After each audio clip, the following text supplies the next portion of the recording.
네, 시장이 오늘 좀 급락을 하고 있습니다만 그래도 시장이 상승과 하락을 반복하면서 가는 거니까요.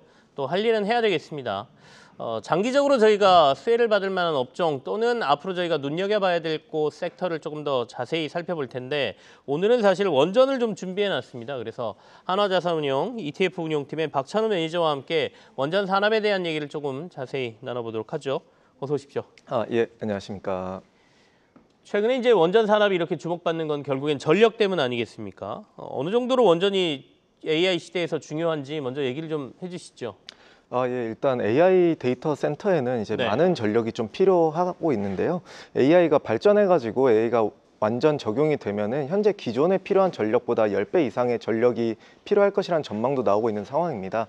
따라서 이러다 보니까 이제 실제로 이제 국제에너지기구에 따르면은 2022년에 AI가 아직 제대로 활성화되기 전에는 네. 이제 데이터 센터의 전력 수요량이 한 460와트 테라와트 정도였는데 이제 2026년에는 한 1050 테라와트시까지 증가할 것을 전망하고 있습니다. 2배 이상 늘어나는 거죠. 예, 그렇죠? 맞습니다. 네. 그래서 이제 뭐 2030년이 되면은 이보다 더 늘어날 수 있다는 전망도 있고요. 그러다 보니까 이러한 대규모 전력을 좀 수요를 좀 감당하기 위해서는 대규모 전력 발전원이 필요한데 이러한 발전을 할 수 있는 거는 이제 가장 크게 이제 원자력 발전소가 좀 핵심이라고 생각을 하고 있습니다. 네. 세 가지 이유를 들을 수 있을 것 같은데요. 첫 번째 이유는 이제 아무래도 친환경 정책으로 가다 보니까 탄소 배출이 좀 적은 게 중요한데 이제 원자력 같은 경우에는 물론 방사능 유출이라는 좀 이러한 큰 위험이 있긴 하지만은 해당 부분만을 잘 컨트롤할 수 있다면은 그러한 그 탄소 어떤 배출에 있어서 발전, 유리하다. 네. 그 어떤 발전보다 탄소 배출에서 좀 유리하고요. 그다음에 이제 뭐 간단하게 태양광이나 풍력만 보더라도 이제 바람이 안 불거나 태양이 안 비치게 되면은 전력 생산 자체가 불가능합니다. 하지만 원자력은 그런 문제 없이 100% 가까운 가동률을 좀 보여줄 수 있고요. 이제 세 번째로는 이제 원자력 같은 경우는 워낙 연료 효율성이 좋다 보니까 네. 연료비 비중이 적어서 가성비가 좋다. 이러한 세 가지 측면에서 원전이 AI 시대의 전력 공급망으로서 유망하다고 좀 말씀을 드릴 수 있을 것 같습니다. 전력 수요는 월등하게 증가하고 있는데 이걸 빨리 따라잡기 위해서는 가장 효율적인 것에 저희가 신경을 써야 되는데 그게 이제 원전이라는 말씀이신 것 같고 그렇다면 전 세계가 사실은 원전 건설에 조금 이렇게 거리를 두고 있었던 상황에서 이제 막 원전들에 대한 관심이 더 높아지고 있지 않습니까? 특히 이제 미국 시장에 우리는 주목을 하고 있는데 미국의 현황은 어떤지 좀 알고 싶어요. 예, 맞습니다. 미국도 이제 AI 시대를 이끌어가는 네. 국가이다 보니까 일단 트럼프 대통령도 취임 첫날 이제 에너지 비상사태를 선언하면서 네. 미국을 이제 원전 강국으로 만들려는 다양한 정책들과 이제 행정명령들에 서명을 했는데요. 이제 뭐 원자력 규제위원회 개혁이라든지 아니면 에너지 부내 원자력 에너지 연구를 개혁한다든지 아니면 미국 연방 정부 내 토지에 이제 원전을 설치한다든지 아니면 이제 뭐 원전을 이제 투자하는데 늘린다든지 이런 것들을 좀 발표했습니다. 또한 지금 원자력은 미국 전체 전력 생산량에서 약 18% 정도를 차지하고 있는데요. 2050년까지 이런 원전 발전 용량을 4배 정도 수준으로 늘리고 2030년까지는 이제 대형 원자로 30기를 좀 10기를 새로 착공했다는 계획도 발표를 했습니다. 이러한 이제 공격적인 좀 원전 투자에 대한 거는 이제 AI 계속 말씀드리지만 AI 확산에 따른 이제 전력 수요 증가로 인해서 미국 정부도 이제 AI 전력 수요를 감당하기 위해서 이러한 원전을 늘리고 있다고 생각이 들고 있고요. 이러한 거는 사실 미국 정부 말고도 빅테크에서도 똑같은 움직임을 보여주고 있습니다.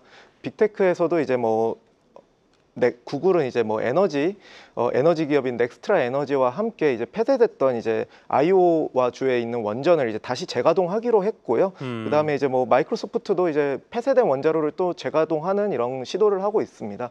또한 이제 많은 분들이 관심을 가질 분야인데요. 빅테크들도 이제 데이터 센터에다가 전력을 공급하기 위해 이제 SMR에 많이 투자를 하면서 미국은 이제 정부뿐만 아니라 빅테크들 또한 원전에 대해서 많은 투자를 진행하고 있다고 생각하시면 될 것 같습니다. 안정적인 전력 공급을 위해서 정부에 기대는 게 아니라 본인들이 나서서 빅테크들은 우리가 이 데이터 센터에 안정적인 전력을 공급하겠어라고 SMR 뭐 이런 데 투자하고 있다 이런 말씀이시잖아요. 근데 이제 원전과 관련되면 국내 투자자분들은 이제 국내 뭐 한전부터 시작해서 두산 에너빌리티 국내 기업들은 좀 많이 아시는데 해외로 눈을 돌려보면 사실은 원전과 관련된 산업이라든지 관련주들 잘 모르신단 말이죠. 그쪽 산업도 좀 분석을 해주실까요? 예, 원자력 산업은 이제 네. 크게 우라늄을 이제 채굴하고 음. 변환하고 농축하고 그다음에 이제 원전을 건축하고 네. 유지 보수하는 과정으로 좀 진행이 됩니다. 이러다 보니까 이제 미국, 중국이 이제 뭐 러시아도 그렇고 요즘 워낙 분쟁이 많잖아요. 그러다 네. 보니까 이제 미국도 이제 이러한 우라늄 공급망을 좀 내재화를 좀 추진을 했고요. 그러다 보니까 이제 채굴이나 농축 부분에 좀 큰 수혜가 예상이 된다고 생각하고 있습니다. 일단 첫 번째로는 이제 카메코라는 우라늄 세계 최대 우라늄 공급 전문 기업이고요. 해당 기업은 우라늄을 이제 좀 전문적으로 공급할 뿐만 아니라 네. 여러분들이 이제 원전을 투자하실 때 많이 들어본 웨스팅하우스라는 회사의 지분을 약 49%를 가지고 있습니다. 따라서 해당 기업은 이제 원전 산업이 발전할수록 조금 더 수혜를 받을 수 있을 것이라 생각을 하고 있고요. 그다음에 미국 상용 우라늄 농축 기술 전문 기업으로 이제 센트러스 에너지도 꼽아볼 수 있을 것 같습니다. 또한 이제 에너지부 쪽에서 많은 지원을 받고 있고 전문적인 이제 원전 기술을 보유하고 있는 BWX 테크놀로지도 한번 꼽아볼 수 있을 것 같습니다. 잘 모르는 기업도 있고 예, 익숙한 맞습니다. 기업도 있고 그렇긴 합니다. 그럼 원전을 좀 장기적인 투자처로 우리가 생각해도 되겠습니까? 예, 원전은 장기적인 네. 투자처로 생각을 해도 된다고 생각합니다. 사실 원전을 장기적인 투자처로 생각을 하기보다는 AI가 얼마나 길게 갈 것이냐라는 개념으로 들어가는 것이 저는 더 좋다고 생각을 하는데요. 네. 사실 이런 원전에 대한 공격적인 투자는 전부 AI에서 발생된 전력 수요 쇼티지 때문이라고 생각을 하고 있습니다. 따라서 이러한 AI가 원활하게 구동될 수 있도록 전력을 공급해주는 원전 산업은 AI와 함께 같이 성장할 것으로 좀 전망이 되고 있고요. 그다음에 요즘은 워낙 이제 무역 분쟁이라든지 아니면은 뭐 최근에 뭐 히토류처럼 이제 원자재에 대한 각 국가 간의 이제 네네. 경쟁도 존재하기 때문에 이러한 에너지를 공급할 수 있는 원전에 대한 우라늄을 먼저 확보를 한다던가 공급망을 내재화시킨다던가 하는 노력들은 계속 이어질 것으로 생각을 하고 있기 때문에 장기적으로 봤을 때 원전 산업은 계속 한번 지켜보면은 좋지 않을까 이렇게 생각하고 있습니다. 네, 오늘 시장이 좀 조정폭이 크고 그간 이제 원전 관련주들의 상승세도 굉장히 컸기 때문에 이렇게 시장이 조정을 하면 상승세가 컸던 업종의 조정폭도 좀 클 것 같아요. 그럴 때 이제 이렇게 장기적으로 우리가 생각하고 있다면 잘 기회를 보자라는 말씀으로 이해가 되기도 하는데 사실 AI 전력을 저희가 수급하는 데 있어서 원전만 있는 건 아니잖아요. 사실 다른 전력원들도 분명히 있단 말이죠. 다른 에너지를 채워줄 다른 수요 전력을 채워줄 만한 산업들은 어디를 더 저희가 봐야 될 것 같습니까? 네. 의외로 이제 네. 태양광을 한번 바라보라고 말씀을 드리고 싶은데요. 네. 왜냐하면 최근 AI발 전력 수요가 급격히 증가하면서 원전에 대한 공격적인 투자는 많이 늘어난 게 맞고요. 수요도 실제로 늘어났습니다. 하지만 원전의 가장 큰 단점은 건축하는데 시간이 너무 오래 걸린다는 단점이 좀 있습니다. 네네. 이제 뭐 대형 원전은 이제 워낙 이제 방사능 유출에 대한 위험이 크기 때문에 안정성도 좀 더 정밀하게 검증하는 경향이 있고요. 그러다 보니까 이제 뭐 건설 기간만 최소 인허가 기간을 제외하더라도 한 최소 7년 이상 걸리고 SMR 같은 경우에도 상용화를 지금 열심히 시도하는 하고 있지만은 아직까지는 명확한 뚜렷한 결과는 아직 안 나오고 있는 상황입니다. 네네. 이러한 공백을 메우기 위한 대안으로 태양광을 좀 꼽아볼 수 있는데요. 일단 근본적으로 이제 화석 연료 발전보다 훨씬 친환경적인 에너지원이고요. 그리고 뭐 수력이라든지 풍력이라든지 이러한 발전소를 세우는 것보다 태양광 발전소는 빠르게 이제 발전소를 건립을 할 수 있습니다. 네. 그러다 보니까 원전이 나중에 이제 AI발 전력 수요를 다 채워주더라도 지금 현재 당장 부족한 전력 수요는 급하게 전력을 만들어야 되기 때문에 빠르게 건설할 수 있고 빠르게 전력을 공급할 네네. 수 있는 태양광 산업이 조금 이러한 빈 공간을 찾아서 좀 수혜를 받을 수 있지 않을까 생각을 하고 있고요.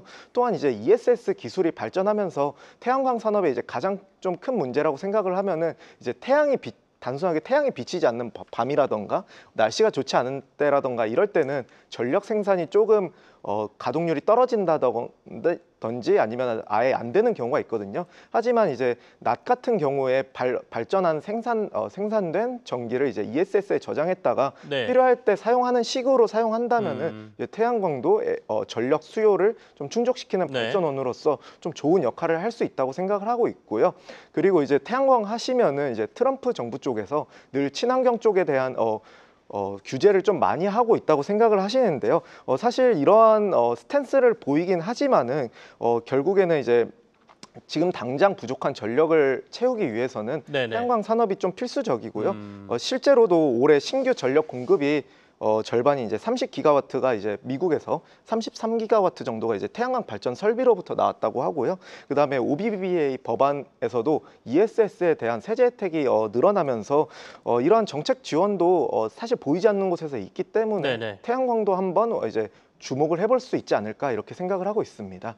보통 저희가 1기가와트가 1년 동안 그 석탄 발전소에서 생산할 수 있는 전기량이니까 30기가를 태양광에서 했다는 거는 30개의 석탄 발전소 돌렸다는 얘기하고 비슷하다 이런 말씀이시네요. 그러니까 원전에 대한 투자는 분명히 늘고 있으니까 우리가 거기를 봐야 되고 근데 한 7년 뒤에나 이게 완성될 거니까 그 안에 그럼 전력 수요 어떻게 할 거냐 그걸 아마 채우는 게 태양광이 될 것이다 이런 말씀이세요. 태양광의 이 발전 단가도 예전에 비하면 기술력이 많이 좋아져서 많이 떨어졌다는 얘기도 있고요. ESS 얘기를 해주셨단 말이죠. 그러니까 결국엔 태양광 등이 필요하다라고 하면 그 전기의 가널성을 보충하기 위해서는 ESS 산업이 갈 수밖에 없다. 그래서 요즘 2차 전지가 좀 강했던 거 아니겠습니까? ESS에 대해서도 좀 말씀을 주시죠. 예, 맞습니다. 네. ESS 같은 경우에는 단순하게 그냥 다양한 용도로 사용이 되고는 있습니다. 하지만 뭐 투자자분들께서 이제 간단하게 이해하시는 부분은 이제 전기를 저장하는 거대한 배터리 정도라고 생각을 하시면 될 것 네. 같고요. 이러한 ESS는 이제 말씀드린 것 같이 태양광의 간헐적인 이러한 발전을 이제 도와줄 수 있는 장치로 사용될 수 있기 때문에 ESS는 계속 지속적으로 좀 수요가 증가할 것으로 전망하고 있습니다.